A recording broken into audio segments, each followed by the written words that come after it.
Bonsoir tout le monde, bon mardi soir. Je suis super contente de vous rencontrer pour un autre Facebook Time Live parce que c'est maintenant notre petite série que je veux commencer, là, que j'ai commencé il y a quelques semaines déjà sur ma page. Donc, je suis super contente de pouvoir vous parler ce soir. Donc, en plus, j'ai remarqué quand j'ai commencé, quand j'ai parti ma vidéo, c'est que j'ai vu que mon background il a changé. Donc, la semaine passée, j'avais du sapinage, puis là, j'ai des décorations de Noël dedans. Donc, je suis super contente de vous rencontrer. Désolée, ma petite voix de cacane, c'est inclus dans ce live parce que ma voix avait décidé de partir complètement en fin de semaine. Donc, bonjour, bonsoir, peu importe. J'aimerais vraiment ça savoir, je sais déjà que j'ai des gens qui regardent, j'aimerais ça que tu me dises dans les commentaires d'où tu regardes. Donc, tu es de quel endroit, donc ça va me faire plaisir de parler un peu avec toi. Donc, dans les commentaires, dis-moi d'où tu regardes. Ce soir, de quoi on va parler? C'est qu'on va parler comment rebondir dans son entreprise quand on est entrepreneur, comment rebondir quand on fait un burn-out. C'est un sujet un peu tabou, le burn-out. C'est un sujet, par exemple, qui est très connu. En tout cas, moi, j'ai travaillé dans les hôpitaux longtemps. Et l'épuisement professionnel, je sais pas pourquoi dans les hôpitaux, c'était commun.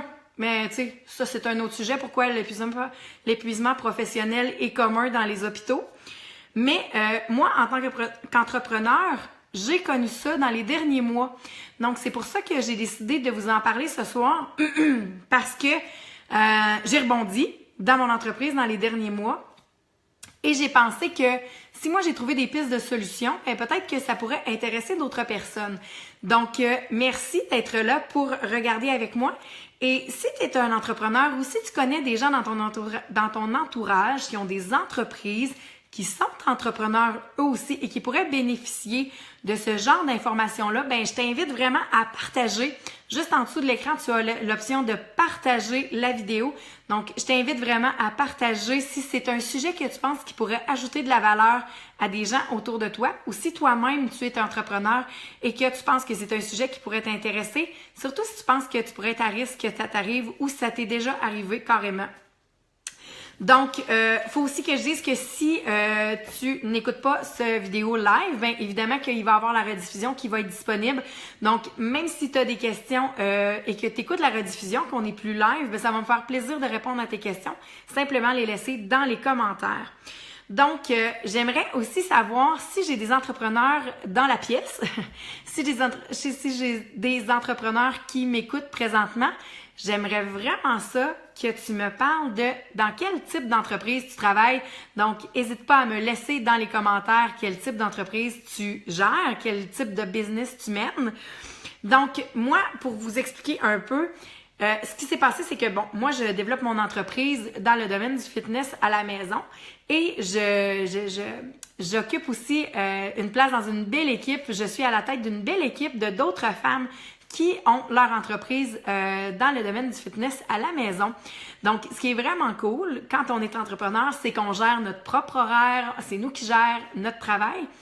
Par contre, ça fait aussi que ça peut arriver qu'on a des petits moments de découragement, des petits moments de down, des moments moins faciles. Et à ce moment-là, merci Carmen.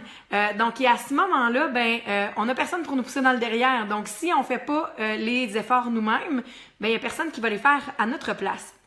Mais ça, je pourrais aussi faire le parallèle dans le fitness. Comme moi, mon travail, c'est d'encourager des femmes à se remettre en forme, à être dans la meilleure santé de leur vie. Ben, c'est sûr que je leur dis souvent que s'ils font pas les efforts, il y a personne qui va pouvoir le faire à leur place. Mais par contre, il y a des systèmes qu'on peut mettre en place pour réussir à réussir dans notre mise en forme, dans notre santé, pour être toujours vers une meilleure santé puis cheminer.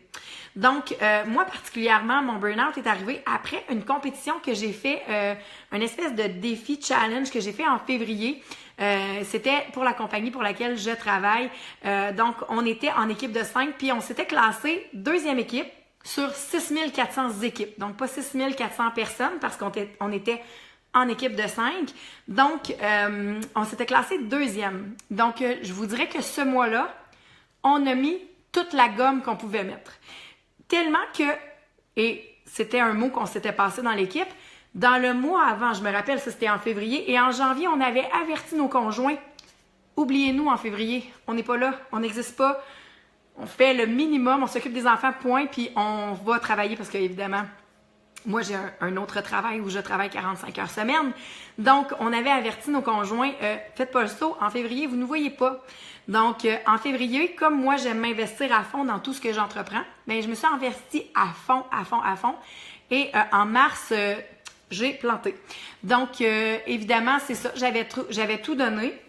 Et dans les mois qui ont suivi, j'ai eu beaucoup de misère parce que j'ai eu de la frustration face au succès que j'avais, face aux résultats que j'avais dans ma business, qui n'étaient pas nécessairement comme je voulais. Puis je me suis rendu compte que des fois, la façon que je posais les actions, mais ça ne me satisfaisait pas.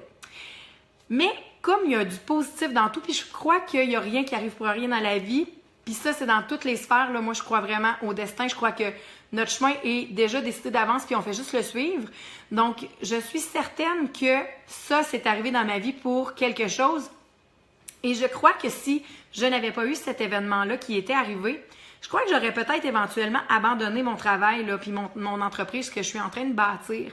Donc, je pense vraiment que cet échec-là, ben pas cet échec, c'est pas un échec parce qu'en fait, on est arrivé deuxième. Fait que c'était une très grande réussite en réalité. Je crois qu'elle est arrivée pour m'aider, en fait, à avancer même plus. Puis pour trouver des solutions à ce qui me rendait insatisfaite dans mon travail, dans mon entreprise tous les jours.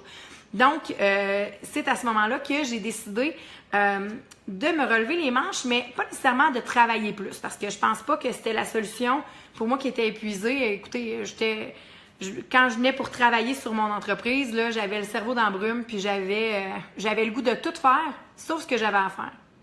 Donc, je me suis mis à m'inspirer des autres gens qui faisaient le même travail que moi, dans le même domaine que moi. Évidemment, si vous êtes entrepreneur et que vous êtes dans d'autres domaines, ça s'applique à vous aussi. Si ce que vous faites ne vous satisfait pas, si vous n'avez pas de satisfaction dans les actions que vous posez, vous pouvez regarder autour de vous. Ceux qui sont dans le même domaine, qu'est-ce qu'ils font? Parce que ceux qui ont du succès, normalement, c'est qu'ils ont des systèmes en place qui fonctionnent bien. Donc, c'est toujours une bonne idée de s'inspirer des gens qui ont du succès. Donc, quand ça ne fonctionne pas dans notre vie, dans notre entreprise, quand on bâtit, quand on est des entrepreneurs et que ça ne fonctionne pas, bien, je pense que c'est toujours intéressant de s'inspirer des autres gens. Et le parallèle peut être encore là avec le fitness parce que moi, c'est ce que je vis tous les jours. Donc, moi, j'encourage des femmes à se remettre en forme. Donc, je pense que quand ça ne fonctionne pas ce qu'on fait, bien, des fois, il faut changer quelque chose. Si on veut que les choses changent, il faut changer quelque chose.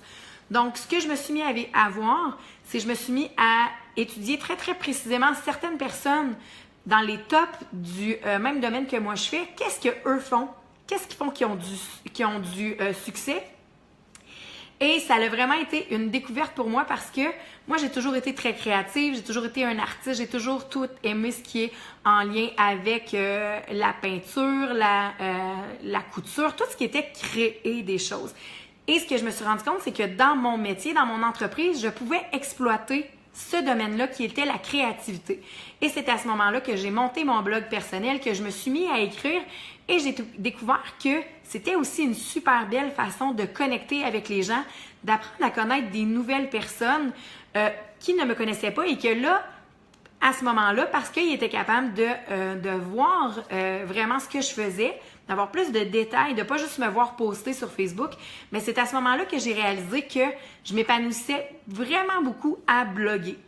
Et c'est aussi à ce moment-là que je me suis rendu compte que j'aimais aussi communiquer sur une base régulière avec les gens. Donc, j'ai bâti un infolettre. Donc, c'est toutes des choses qui sont arrivées par la suite parce que je me suis rendu compte que moi, je suis dans le marketing de réseau. Puis, je me suis rendu compte que j'avais toujours exploité le côté réseau énormément, mais que j'avais jamais exploité le mot marketing. Et le mot marketing, ce n'est pas que négatif. On voit ça beaucoup comme du négatif.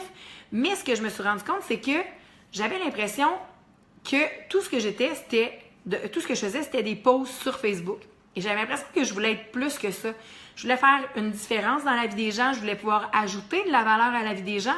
Donc, ce que je me suis mis à faire, c'est ça. C'est que j'ai développé mon blog, j'ai développé mon marketing par email pour avoir des contacts réguliers avec les gens pour qu'ils en apprennent plus sur moi. Et dans la même vague d'idées, les Facebook Live que j'ai commencé à faire, c'est aussi pour ça. Parce que je veux être capable de connecter avec les gens qui me suivent, puis je veux être capable d'avoir un contact vraiment humain avec ces gens-là et d'avoir un blog en place, d'avoir un infolette en place, de faire des lives comme ça. Ça me permet vraiment de connaître, premièrement, ce qui vous intéresse, c'est quoi vos intérêts, c'est quoi aussi vos besoins, quelle information vous auriez besoin. Donc, c'est vraiment à ça que ça sert. Aussi, je veux vous dire que si le sujet de ce soir vous intéresse, je vous incite vraiment à me marquer le mot « moi » en dessous, en commentaire, et je vais vous envoyer le lien d'un article de blog que j'ai écrit récemment sur le même sujet qui va vous donner plus de conseils encore sur comment rebondir quand on fait un burn-out. Donc moi, ce qui m'a vraiment aidé, c'est de développer ma créativité. C'est vraiment ça que je me suis rendu compte que j'avais du plaisir là-dedans. J'avais du plaisir à fignoler mon blog, à le mettre beau, à le mettre à mon image. Je voulais vraiment que ça me ressemble. Et c'est vraiment en développant ma créativité que j'ai rebondi dans mon entreprise et que j'ai eu envie d'en faire plus.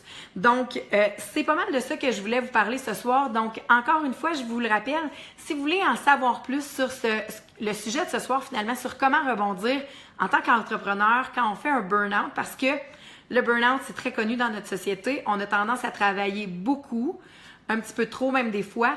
Donc, ça peut arriver aussi que ça nous donne envie d'abandonner. Et moi, l'abandon, c'était pas j'y ai pensé, mais en même temps, je me disais, je peux pas abandonner, j'adore ce que je fais. C'est juste qu'il y a des fois qu'il y a des choses qui sont pesantes. Donc, comment je peux les amener pour que ce soit plus pesant puis que j'ai envie de les faire? Et c'est vraiment là que j'ai voulu trouver des pistes de solutions. Et là, ça m'a vraiment donné un envol que je n'aurais jamais cru avoir parce que maintenant, j'ai encore plus de succès que j'en avais. Je rencontre des femmes extraordinaires, mon équipe est grandissante. Donc, c'est vraiment cool parce que c'est vraiment là qu'on voit qu'il n'y a rien qui arrive pour rien dans la vie. Puis que quand on a des obstacles qui se pointent dans notre vie, mais il y a toujours une raison pour ça. J'écoutais un podcast là, d'un homme que j'adore, là, Ray Higdon, cette semaine, puis il parlait d'un livre qui s'intitule « The Obstacle is the Way ». Donc, l'obstacle, c'est la voie finalement. Donc, je pense qu'il disait que plus l'obstacle est gros dans notre vie, plus ça va nous propulser vers un succès.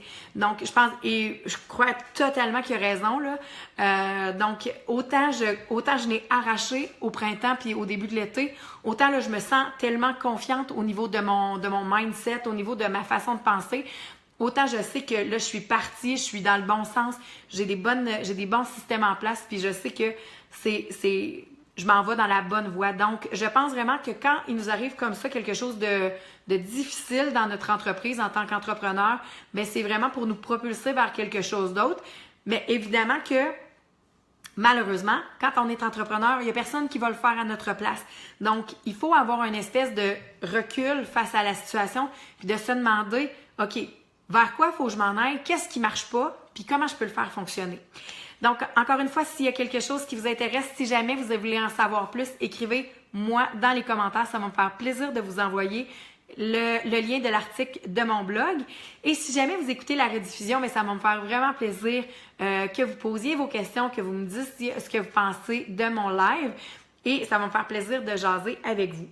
Donc, sur ce, ben, je vais vous souhaiter une bonne fin de soirée, un beau mardi soir. Puis, je vais vous revoir la semaine prochaine pour un autre Facebook Live. Bye!